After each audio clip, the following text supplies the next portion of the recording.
साल 1959 में Soviet union में एक 10 एक्सपीरियंस्ड हाइकर का ग्रुप अपनी डेयरिंग एक्सपेडिशन पर निकला। ये ग्रुप था यूरल पॉलिटेक्निक इंस्टीट्यूट के 10 स्टूडेंट्स का, जो ओटोर्टन माउंटेन को कॉन्कर करना चाहते थे, यानी कि ओटोर्टन माउंटेन की चोटी को छूकर वापस आना चाहते थे। ओटोर्टन माउंटेन, जिसका मतलब है डोंट गो देयर, एक ऐसी जगह जो वहाँ के लोकल मानसी ट्राइब्स के लिए सैक्रेड और खौफनाक दोनों थी। हाइकर्स की लीड कर रहे थे इगोर ड्रैटलव, जो कि एक 23 साल के टैलेंटेड और एक्सपीरियंस ट्रैकर थे। 23 जनवरी 1959 को ये ग्रुप अपने पूरे साजो सामान के साथ अपनी एक्सपेडिशन करने निकल पड़ा, लेकिन उन्होंने कभी नहीं सोचा था कि ये सफ़र उनका आखिरी सफ़र भी बन सकता है। 28 जनवरी को एक हाइकर यूरी युदीन, जिसका नाम था, वो इस एक्सपेडिशन से वापस लौट आया। उसके कुछ हेल्थ इश्यूज हो गए थे और बाद में उसने अपने आप को फॉर्चुनेट समझा कि थैंक गॉड उसने ये ग्रुप छोड़ दिया था। ड्रैटलव और उसका ग्रुप अपने रूट पर आगे बढ़ता रहा। 1 फरवरी को उन्होंने खोलात स्याखल नाम की एक जगह पर अपना कैंप लगाया। खोलात स्याखल का मतलब था डेड माउंटेन। रात होती है और वो रात उन लोगों की आखिरी रात बन जाती है। जब हाइकर्स का ग्रुप एक्सपेक्टेड डेट तक वापस नहीं लौटा तो एक सर्च ऑपरेशन शुरू किया गया।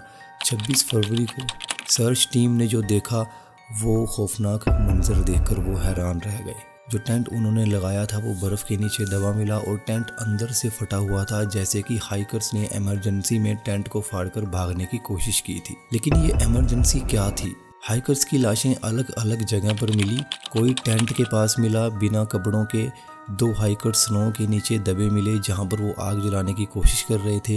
एक की खोपड़ी में फ्रैक्चर था और एक हाइकर्स की रिब केज पर इंजरी थी, उसकी पसलियां टूटी हुई थी और डॉक्टर्स कहते हैं कि ये इंजरी सिर्फ एक भयानक कार एक्सीडेंट से ही हो सकती है।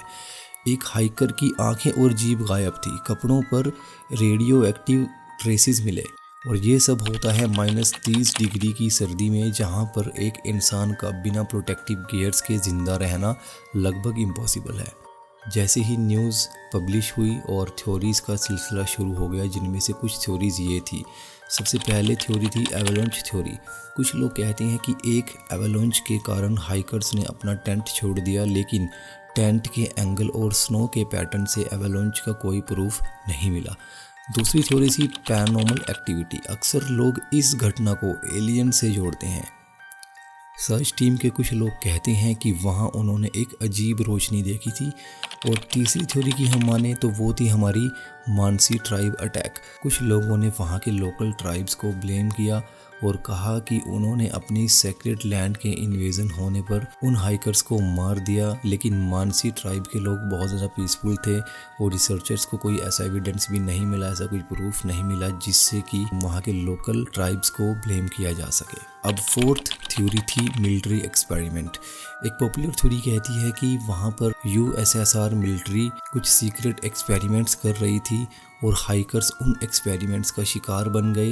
रेडियो एक्टिव ट्रेसेस इस थ्योरी को सपोर्ट ज़रूर करते हैं। 2021 में रशिया ने ऑफिशियली डिक्लेयर किया कि ये डेथ्स एक एवलांच के कारण हुई थी, लेकिन हिस्टोरियंस और एक्सपर्ट्स कहते हैं कि एवलांच थ्योरी से सब सवालों का जवाब नहीं मिलता।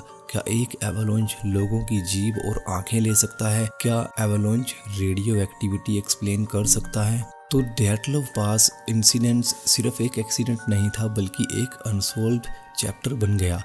ये एक ऐसी कहानी है जो साइंस, ह्यूमन साइकोलॉजी और पैरानॉर्मल थ्योरीज के बीच घिरी हुई है। यूरी युदीन, जो ग्रुप के इकलौते सर्वाइवर थे, पूरी जिंदगी इस गिल्टी के साथ जीते रहे कि वे उनके साथ क्यों नहीं मरे। आज भी ड्रैटलव पास एक टूरिस्ट अट्रैक्शन है।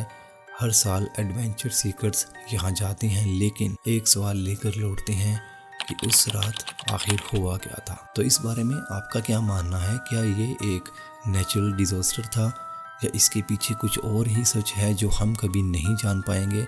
आप अपनी राय कमेंट में हमें ज़रूर बताइए। अगर आपको वीडियो पसंद आई तो द हिस्टो टीवी को सब्सक्राइब करना ना भूलें और ऐसे ही मिस्टीरियस हिस्टोरिकल वीडियोस के लिए हमारे साथ जुड़ते रहें।